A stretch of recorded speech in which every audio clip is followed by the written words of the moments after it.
మరియమాత ముమ్మాటికి దేవుని తల్లి. ఈ సత్యాన్ని మనం మరియ తల్లి ఎలిజబెత్తమ్మ సందర్శన సందర్భంగా మనం నేర్చుకుంటాం. మరియ తల్లి ఎలిజబెత్తమ్మ సందర్శన మహోత్సవం మనకు నేర్పించే సత్యం ఇదే. ఏమిటంటే మరియమాత ముమ్మాటికి కూడా దేవుని యొక్క తల్లి. దయచేసి వాక్యాన్ని చదువుకోవడానికి ప్రయత్నం చేద్దాం. ఈరోజు మరియ తల్లి ఎలిజబెత్తమ్మను సందర్శిస్తుంది. నేను ఇశ్రాయేలు దేశం వెళ్ళాను. మరియ తల్లి ఉంటున్న నజరేతు నగరం నుండి ఎలిజబెత్తమ్మ ఉంటున్నటువంటి ఎన్కెరీమ్, ఆ పట్టణం పేరేంటండి? ఎన్కెరీమ్ అనే పట్టణం దగ్గరికి వెళ్ళటానికి సుమారుగా 100 కిలోమీటర్లకు పైన ఉంటుందండి. ఎంత దూరం ఉంటుంది? ఈ 100 కిలోమీటర్లో కూడా మరియ తల్లి కాలినడకన వెళ్ళింది. మామూలు మనిషి కాదు మరియ తల్లి. మరియ తల్లి కూడా యేసు ప్రభుని తన గర్భములో మోసి. మీరు ఒకవేళ ఎవరైనా కానీ ఆ ప్రాంతాన్ని చూస్తే అది నునుపుగా ఉన్నట్టు మైదాన ప్రాంతం కాదండి. అక్కడ అన్నీ కూడా ఎలాగ ఉంటుంది ప్రాంతం? కొండలు, గుట్టలు, లోయలు. ఈ కష్టాన్నంతా భరించి మరియ తల్లి ఎంతో ఔదార్యంతో ఎలిజబెత్తమ్మకి సహాయం చేయటానికి వెళుతుంది. ఎలిజబెత్తమ్మ దగ్గరికి వెళ్ళిన తర్వాత వందన వచనములు పలికింది. ఏం చేసింది? వందన వచనములు పలికింది. వందన వచనములు పలకగానే ఏం జరుగుతుందో ఒకసారి ధ్యానం చేయటానికి ప్రయత్నం చేద్దాం. లూకాసు వార్త 1వ అధ్యాయము 41వ వచనాన్ని జాగ్రత్తగా చదవండి. ఆ శుభవచనములు ఎలిజబెత్తమ్మ చెవిని పడగని ఆమె గర్భమందలి శిశువు గంతులు వేసెను. ఆమె పవిత్రాత్మచే పరిపూర్ణురాలాయను. Praise the lord. Hallelujah, hallelujah, hallelujah, hallelujah. 2 కార్యాలు జరుగుతున్నాయండి. ఆ మరియ తల్లి ఎలిజబెత్తమ్మకి వందన వచనాలు పలకగానే 2 కార్యాలు జరుగుతున్నాయి. ఏమిటి? ఎలిజబెత్తమ్మ గర్భములో ఉన్నట్టు శిశువు ఏం చేశాడు? గంతులు వేశాడు. అసలు దానికంటే ముందు ఏం జరిగింది? ఎలిజబెత్తమ్మ ఎవరితో నింపబడింది? పరిశుద్ధాత్మ శక్తి ఎలిజబెత్తమ్మ మీదకి వచ్చేసింది. దయచేసి నాతో పాటు ఆలోచించండి. మీ మనసులో ఎటు పోనీ, మాకండి చాలా ఇంపార్టెంట్ పాయింట్ మీకు చెప్తున్నా. చాలా ముఖ్యమైనటువంటి మాట మీకు చెప్తున్నానండి. ఏమిటి అంటే, పరిశుద్ధాత్మ దేవుడు ఒక వ్యక్తి మీదకి వచ్చిన తరువాత, పరిశుద్ధాత్మ దేవుడు ఒక వ్యక్తిని ఆవహించిన తరువాత, ఆ వ్యక్తి పలికే ప్రతి మాట ఆ వ్యక్తి మాట్లాడాడు కానీ ఎవరు మాట్లాడతారు? పరిశుద్ధాత్మ దేవుడు మాట. ఈ మాటను రాసి పెట్టుకోవాలి మీరు. దయచేసి గుర్తుపెట్టుకోండి. మళ్ళా చెప్తున్నానండి, మీరు బండ గుర్తు పెట్టుకోవాలి. పరిశుద్ధాత్మ దేవుడు ఒక వ్యక్తి మీదకి వేంచేసి వచ్చిన తరువాత, పరిశుద్ధాత్మ దేవుడు ఆమె మీద కానీ అతని మీద కానీ ఉన్నప్పుడు, అభిషేకముతో నిండబడినప్పుడు, అభిషేకముతో నింపబడి ఉన్నప్పుడు పిల్లారా, ఆ సమయంలో ఆ వ్యక్తి మాట్లాడే మాట అతని మాట కాదు. ఎవరి మాట? పరిశుద్ధాత్మ దేవుని యొక్క మాట. ఇది మనం గుర్తుపెట్టుకోవాలి క్రైస్తవులంగా. ఇక్కడ ఎలిజబెత్తమ్మ పరిశుద్ధాత్మ చేత నింపబడింది. ఇక నుండి ఎలిజబెత్తమ్మ మాట్లాడే మాట తన మాటలు కాదు, తాను మాట్లాడే మాటలు కాదమ్మా. ఎవరు మాట్లాడిస్తున్నారు? పరిశుద్ధాత్మ. మాట్లాడేది ఆవిడైనా కానీ, మాట్లాడేది మాటలు ఆ నోటి నుండి వచ్చేది ఎలిజబెత్తమ్మ నోట్లో నుంచి అయినా కానీ మాట్లాడించేటువంటి వారు ఎవరు? పరిశుద్ధాత్మ దేవుడు. కాబట్టి ఇక్కడ ఎలిజబెత్తమ్మ మాట్లాడే మాటలు చాలా ముఖ్యమైనటువంటివి మనకి. మీకు అందరికీ తెలుసండి, దేవుని కృప వలన మనందరికి కూడా దేవుడు మనకి బైబిల్ గ్రంథాన్ని ఇచ్చాడు. ఇది ఎవరిది? ఇది ఎవరి మాట? Very good. ఎవరి మాట? జాగ్రత్తగా వినండి. నేను అడిగే ప్రశ్నలకి జాగ్రత్తగా సమాధానం చెప్పండి. ఎవరు రాశారు? ఎవరి చేతులతో రాశారు? పరిశుద్ధాత్మ ప్రేరణతో రాయబడింది.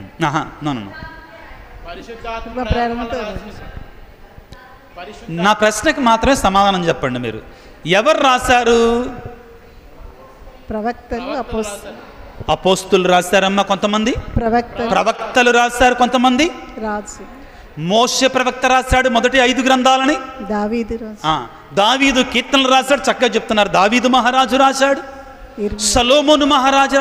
కాబట్టి ఎవరు రాశారు అంటే మనందరం తెలుసుకోవాల్సింది ఏమిటి అంటే, నీలాగా నాలాగా రక్త మాంసాలు ఉన్నటువంటి మనుషులే. ఎవరు రాశారు వీటిని? నీలాగా నాలాగా రక్త మాంసాలు ఉన్నట్టు మనుషులే రాస్తారండి. దీన్ని ఎవరు కాదనరు. శ్రీసభ కూడా అదే చెప్తుంది. కానీ వినండి ఈ మాట, ఎవరు రాయించారు? పరిశుద్ధాత్మ దేవుడు. ఇది తేడా. రాసింది మనుషులే, రాసింది మనుషులే, కానీ రాయించింది ఎవరండి? పరిశుద్ధాత్మ ప్రేరణతోటి రాశారు. ఒక్కసారి వాక్యాన్ని చదువుకున్న పిల్లారా, పౌలు తిమోతికి రాసిన 2వ లేఖ 3వ అధ్యాయాన్ని తీసుకుందాం. పౌలు తిమోతికి రాసినటువంటి 2వ లేఖ 3వ అధ్యాయము 16వ వచనాన్ని జాగ్రత్తగా చదవండి. కారణమేమనగా పవిత్ర గ్రంథమంతయు. ఏంటిదంటండి? పవిత్ర గ్రంథమంతయు అంటే బైబిల్ గ్రంథం అంతా కూడా దైవ ప్రేరణ వలనని. ఎవరి వలన రాస్తారండి? దైవ ప్రేమ. Very good. ఇది మనం గుర్తుపెట్టుకోవాలి. పర్లేదమ్మా, చాలా అంతవరకు అదే ముఖ్యం. పవిత్ర గ్రంథం అంతా కూడా అమ్మ తిమోతికి రాసినటువంటి 2వ లేఖ 3వ అధ్యాయము 16వ వచనం అమ్మ, 3:16. ఓకే పిల్లరా, పవిత్ర గ్రంథం అంతా కూడా దైవ ప్రేరణతో, పరిశుద్ధాత్మక ప్రేరణతో రాయబడింది. ఇంకా మీకు క్లియర్గా ఉండడానికి పేతురు గారు రాసిన 2వ లేఖ, పేతురు గారు రాసిన 2వ లేఖ 1వ అధ్యాయము 20-21 వచనాలు చదువుకుందాం. పేతురు రాసినటువంటి 2వ లేఖ 1వ అధ్యాయము 20-21 వచనాలు చదువుకుందాం. ఇది మాత్రము తప్పక జ్ఞాపకం ఉంచుకొనుడు. బిడ్డలారా, పేతురు గారు ఏమంటున్నారంటే, జ్ఞానాపురం సొడాలిటీ మెంబర్స్ మీరు ఇది మాత్రం తప్పక జ్ఞాపకం ఉంచుకోవాలి, మర్చిపోకూడదు దీన్ని. ఏంటిదంట అది? చదవమ్మా. తనంతట తానుగా ఏ ఒక్క వ్యక్తి కూడా లేఖనములందలి ప్రవచనమును వివరింపలేడు. ఏలైనా ఎందుకంటే ఏ ప్రవచన సందేశము కూడా కేవలము మానవ సంకల్పము చేత జనించలేదు. కానీ ప్రవక్తలు పవిత్రాత్మచే ప్రభావితులై దేవుని నుండి జనించిన సందేశమునే పలికిరి. వినండి పిల్లారా, పేతురు గారు చాలా స్పష్టంగా మనం చెప్తున్నారు బైబిల్ గ్రంథం ఎలా రాయబడింది. ప్రియులారా, నేను అన్నాను మొదటిగా, నీలాంటి నాలాంటి రక్త మాంసములో ఉన్న వ్యక్తుల చేతులతోటే రాశారు వీటిని. ఒకవేళ అది వాళ్ళ సొంత రచన అయితే అది దేవుని యొక్క వాక్యం కాదు, వాళ్ళ సొంత ఆలోచన కాదు. అది ఏం జరిగిందంట? పరిశుద్ధాత్మ వారిపైకి వేంచేసి వచ్చి ఆ పరిశుద్ధాత్మ ప్రేరణతో వాటిని రాశారు. కాబట్టి అది వాళ్ళ మాట కాదు, ఎవరి మాట? దేవుని మాట. Praise the lord, praise the lord, praise the Lord. ఇప్పుడు మనం లూకాసు వార్త 1వ అధ్యాయానికి మళ్ళీ తిరిగి వద్దాం ప్రియులారా. ఇప్పుడు మనం లూకాసు వార్త 1వ అధ్యాయానికి తిరిగి వద్దాం. లూకాసు వార్త 1వ అధ్యాయము 41వ వచనాన్ని మళ్ళా చదువుకుందాం. ఆ శుభవచనములు ఎలిజబెత్తమ్మ చెవిని పడగానే ఆమె గర్భమందలి శిశువు గంతులు వేసెను. ఆమె పవిత్రాత్మచే పరిపూర్ణురాలాయెను. ఎందుకు ఈ మాటలని చదివిస్తున్నానంటే పిల్లారా, మీరు అర్థం చేసుకోవాలని, ఊరికే విని ఆలకించి మర్చిపోకూడదండి. దీన్ని గుర్తుపెట్టుకోవాలి. ఈ దేవుని యొక్క వాక్యం, బైబిల్ గ్రంథాన్ని రాసినటువంటి వారు పరిశుద్ధాత్మ ప్రేరణతో రాశారు. పరిశుద్ధాత్మ ప్రేరణతో వాళ్ళు ఉన్నప్పుడు వాళ్ళు దేవుని మాటనే మాట్లాడారు, దేవుని మాటనే రాస్తారు. అర్థమైంది కదా? ఇప్పుడు ఏమంటున్నారంటే ఎలిజబెత్ అమ్మ ఇప్పుడు పరిశుద్ధాత్మ చేత నింపబడుతుంది. ఇక నుండి ఎలిజబెత్ అమ్మ ఏ మాట పలికినా కానీ అది దేవుని మాట, ఆమె సొంత మాట కాదు.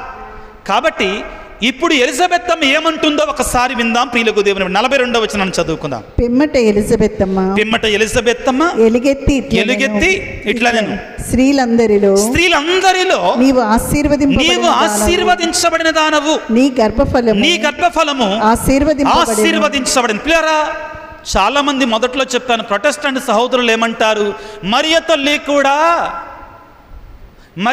కూడా సామాన్యమైన స్త్రీ కాదు. ఎందుకనంటే వాక్యం చెప్తుంది. వాళ్ళు అంటారు కదా వాక్యమే ఆధారం అంటున్నారు కదా, వాక్యం ఏమంటుంది? స్త్రీలందరిలో నీవు, ఆమె సామాన్యమైన మనిషి కాదు. స్త్రీలందరిలో ఆవిడ ఆశీర్వదించబడింది. ఇంతకుముందు జీవించినటువంటి వాళ్ళు, ఇప్పుడు జీవిస్తున్నటువంటి వాళ్ళు, ఇక నుండి జీవిస్తబోతున్నటువంటి వాళ్ళందరిలో కూడా మరియ తల్లి అందరికంటే ఎక్కువగా దేవుని చేత ఆశీర్వదించబడిన. ఇది దేవుని మాట, పరిశుద్ధాత్మ ప్రేరణతో పలికిన మాట. కాబట్టి మరియ మాత సామాన్యమైన మనిషి, సామాన్యమైన స్త్రీ కాదు. కారణం, ఆవిడ జన్మ పాపము లేకుండా ఈ లోకములో నిష్కళంక మాతగా ఈ లోకములో జన్మించింది. Hallelujah, praise the lord, praise the lord, praise the lord. ఆ తరువాత పరిశుద్ధాత్మను పొందుకుని పరిశుద్ధాత్మ ప్రేరణతో దేవుడు పలికించినటువంటి మాటని, పలికేది తానైనా కానీ పలికించేవాడు దేవుడు. కాబట్టి పరిశుద్ధాత్మ, కాబట్టి పరిశుద్ధాత్మ ప్రేరణతో ఇప్పుడు అసలైన మాట అండి, ఈనాటి పండగ అంతటికి కూడా గుండెకాయ లాంటి మాట. ఈ మాటను మీరు ఎప్పుడు మరచిపోమాకండి. ఎవరైనా కానీ మీతోటి మరియమాత దేవునికి జన్మనివ్వలేదు అంటే ఈ మాటను చూపించి మరి ఈ మాటకు అర్థం ఏంటి అని అడగండి. ఏమిటి ఆ మాట? 43వ వచనాన్ని చదువుకోండి. నా ప్రభువు తల్లి నా యొద్దకు వచ్చుట నాకు ఎలాగు ప్రాప్తించను. ఎవరని చూసి అంటుంది ఎలిజబెత్ అమ్మ? మరియతల్ని చూసి ఎవరంటుంది ఆవిడ? ఎలిజబెత్ అమ్మ, పవిత్ర నా ప్రభువు తల్లి. దీన్ని గ్రీకు భాషలో, మూల భాషలో, బైబిల్ రాసిన భాషలో చదువుతున్నాను, మీకు వినండి. ఏమంటారంటే హో కైరియోస్ అంటారు. ఈ పదాన్ని దేవునికి ప్రభువుకి రెండిటికి వాడబడింది పాత నిబంధనలో కూడా. హో కైరియోస్ అంటే దేవుడు, నా ప్రభువు అని అర్థము. ప్రియులారా, ఇక్కడ రెండు మీకు చూపిస్తున్నానండి. మొదటిగా దేవుని యొక్క వాక్యములో నా ప్రభువు తల్లిని మరియ తల్లిని చూసి అంటున్నారు. రెండో వ్యక్తి, అన్నటువంటి వ్యక్తి ఎవరు? సామాన్య మనిషి కాదు. ఎవరు? బాప్తిస్మ యోహాను గారి తల్లి అయినటువంటి పరిశుద్ధ ఎలిజబెత్ అమ్మ. మూడవది అతి ముఖ్యమైనది, పలికించిన వాడు ఎవడు? పరిశుద్ధాత్మ దేవుడు. నా ప్రశ్న ఏంటంటే, స్వయంగా దేవుడే మరియ తల్లిని ఆవిడ దేవుని తల్లి, ప్రభువు తల్లి అని పలుకుతుంటే నీవు నేను ఎవరిమి కాదనడానికి? Hallelujah, praise the lord, praise the lord. Mariya మాత ముమ్మాటికి దేవుని తల్లి. కారణం, దేవుని యొక్క వాక్యం అలానే సంబోధిస్తుంది, పునీత ఎలిజబెత్ అలాగనే సంబోధిస్తుంది, పరిశుద్ధాత్మ దేవుడు అలాగానే పలికించాడు. కాబట్టి మీకు అందరికి ఒక ప్రశ్న. నా పేరు విజయరాజు. నా పేరేంటండి? మా అమ్మ పేరు జ్ఞాన ప్రకాశమ్మ. మా అమ్మ పేరేంటి? జ్ఞాన ప్రకాశమ్మ, జ్ఞానమ్మ. మీకు అందరికీ నా ప్రశ్న. మా అమ్మ గురువు అయినటువంటి విజయరాజుకు తల్లే, లేకపోతే మామూలు శరీరము ఉన్నటువంటి ఈ విజయరాజుకు తల్లే? గురువు అయిన విజయరాజు గారికి తల్లి. అంటే శరీరంతో ఉన్నటువంటి విజయరాజు తల్లి కాదంటారు? కాదు, ఇద్దరికీ తల్లే, అంతే కదమ్మా? లేకపోతే ఏమైనా తేడా ఉందా? లేకపోతే లేదు, నన్ను మా అమ్మ మామూలు గురువు కాక ముందు వరకే కన్నది, ఆ తర్వాత ఈయన గురువు అయిపోయాడు కాబట్టి ఈయన కనలేదు అని అంటారా? ఏమైనా అవకాశం ఉందట? అంటే అర్థం కావటానికి చెప్తున్నానండి మీకు. ఓకే, మీ విచారణ గురువులు ఉన్నారు. ఇంకోటండి, ఇంకో విషయం, నువ్వు చాలా యాక్టివ్గా ఉన్నావయ్యా. నీ పేరు ఏంటయ్యా? పేరు జ్ఞానప్రకాశమా? మా అమ్మ పేరు ప్రకాష్. అదేలేగా, సేమ్ కదా. థ్యాంక్ యూ బాబు, చాలా సంతోషం వేసింది. హల్లెలూయా, హల్లెలూయా. పెళ్ళయిందా? అవలేదా? సరే, చేసుకుంటాం అనుకుందాం ఒక 5 సంవత్సరాల తర్వాత. ఏంటి బాబు ఇదంతా ఊడిపోతుందిగా. సరే, అందరూ కలిసి ఉన్న మంచి అమ్మాయిని చూసి పెళ్లి చేయండి అయ్యా. Praise the lord, praise the lord, praise the lord. పంపదీసి బ్రదర్ గారివా ఏంటి? ఒక మళ్ళా పెళ్లి చేయండి అంటే తేడా వచ్చేస్తుందండి. రైట్.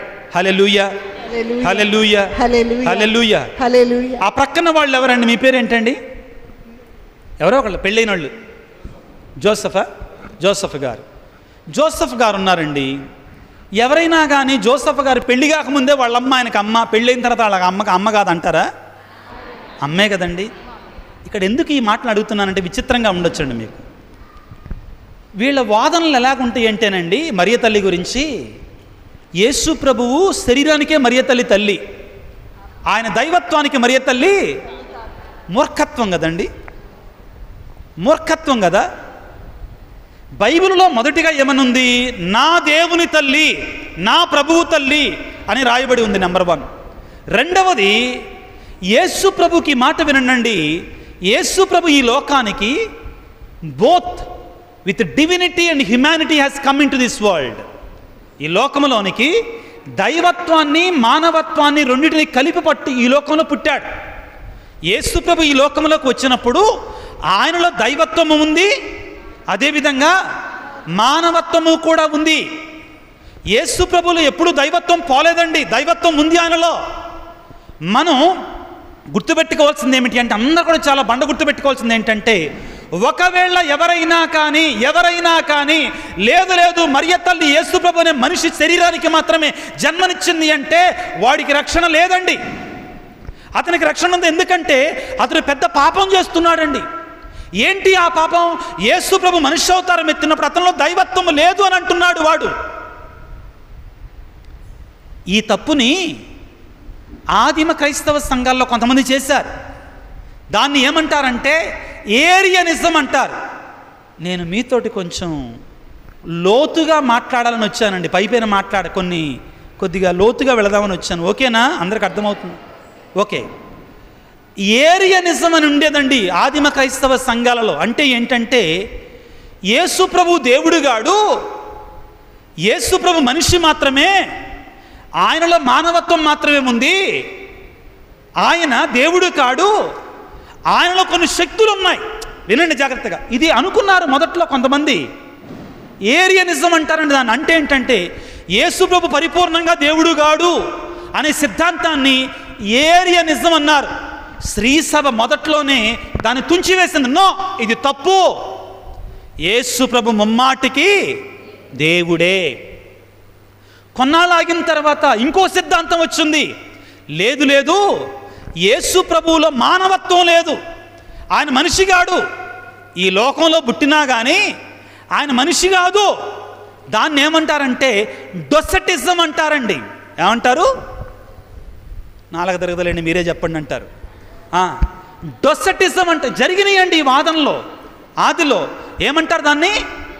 డొసటిజం అంటారు. అంటే ఏంటంటే, లేదు యేసు ప్రభువు దేవుడు మాత్రమే, మనిషి అవతారం ఎత్తలేదు. అంటే ఏంటి? యేసు ప్రభు శిలువ మీద మనిషిగా దెబ్బలు పొందలా? అంటే యేసు ప్రభు మనిషిగా మన కొరకే మరణించలా? ఆయన బాధలు అనుభవించలేదా? నో. యేసు ప్రభువు ఒకేసారి మానవత్వాన్ని దైవత్వాన్ని రెండూ కలిసి ఈ లోకములో జీవించాడు.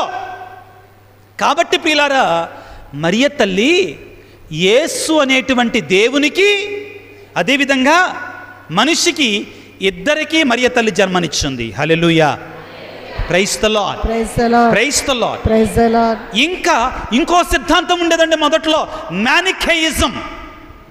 మ్యానికేయిజం అనే అదేంటంటే యేసు ప్రభుకి ఎన్ని శక్తులు ఉన్నాయో సైతాను కూడా సమానమైన శక్తులు ఉన్నాయి.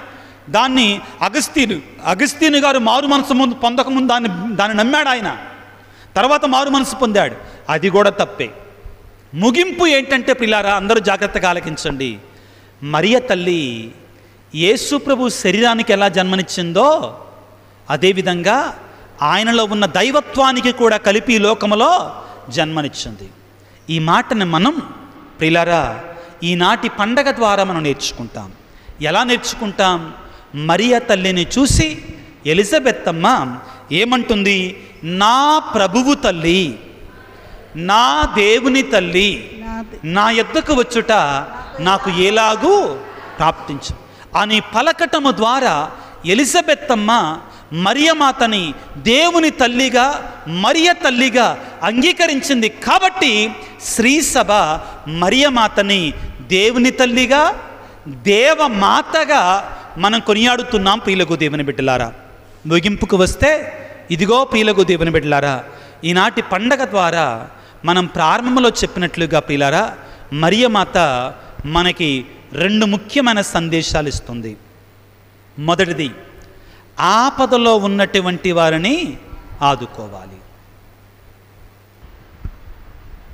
ప్రభు అయిన క్రీస్తు మనకి ఎన్నో ఉపమానాలు బోధించారు.